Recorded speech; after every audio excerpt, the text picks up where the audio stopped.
Hello fellow sim racers.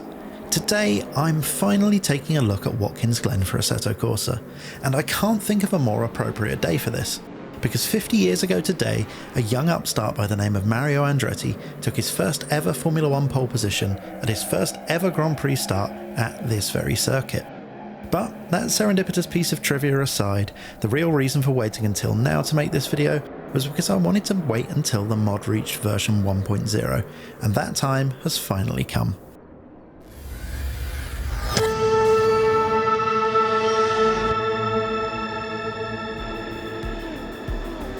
Most of you will already be more than familiar with Lilski's Watkins Glen mod, because early access versions have been available for quite some time now. So I'm not going to waste all of our time by going into excruciating detail about how good each and every aspect of this mod is. If for some reason you've not seen this mod before, don't take my word for it, go and download it from the link in the video description. But to put it simply, this is an essential track for Assetto Corsa. Now, version 1.0 brings some great new features to this mod, most notably the trackside lighting that you saw throughout the introduction sequence to this video. These really do add a lot to the atmosphere, and it's surprising just how much of a difference they make. A point to note here, I believe that these need the latest version of Ilya's shaders mod to work correctly, as you need to be able to set the in-game clock to nighttime. Beyond the pretty lights, the majority of the changes for version 1.0 appear to be tweaks and detailing, and it's the latter that really impresses with this track. I think it's fair to say that each of Lilski's releases has been more impressive than the last. But for me at least, Watkins Glen isn't just an incremental improvement, it's a big step. The effort that's gone into creating and placing what must be tens of thousands of trackside objects really is something to be admired. And the whole lot comes together to create what is, in my opinion at least, the most lived-in feeling racetrack that's available for Assetto Corsa today. Most tracks, and I'm including the official releases here, have all the ambience of a cold February morning on an undersold track day.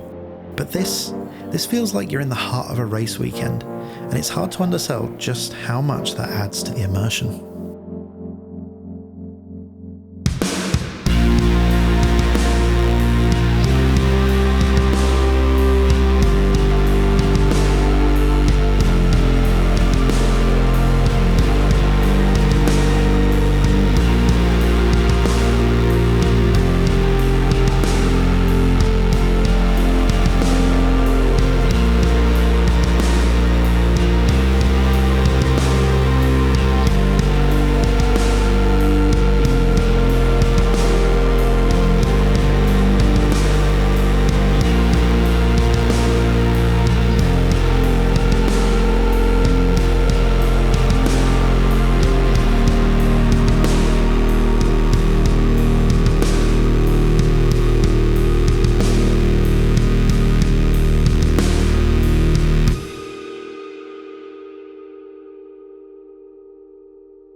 So what's left to say?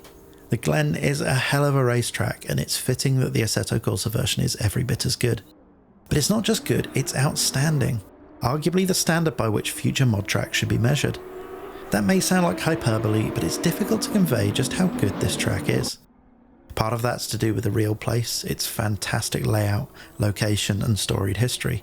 But to capture such an important motorsport venue so well is clearly an art. I'm going to finish off this video with a bit of a call to action. Assetto Corsa is now technically old news, and we're totally reliant on the fantastic modding community for new content. For me, this is a wonderful thing, especially when we get to enjoy work of this quality. So let's make sure we make an extra effort to treat the community well. Leave reviews, leave constructive feedback, and if you can afford to do so, leave the creators a tip. So that's about all from me. I hope you enjoyed the video. If you did, then it would be great if you could hit the like button and subscribe to my channel. And if you think the video will be helpful for others, then please consider sharing it. As always, thank you for donating your precious free time by watching. It is very much appreciated. So all that's left to say is goodbye, thank you for watching, and enjoy the rest of your day.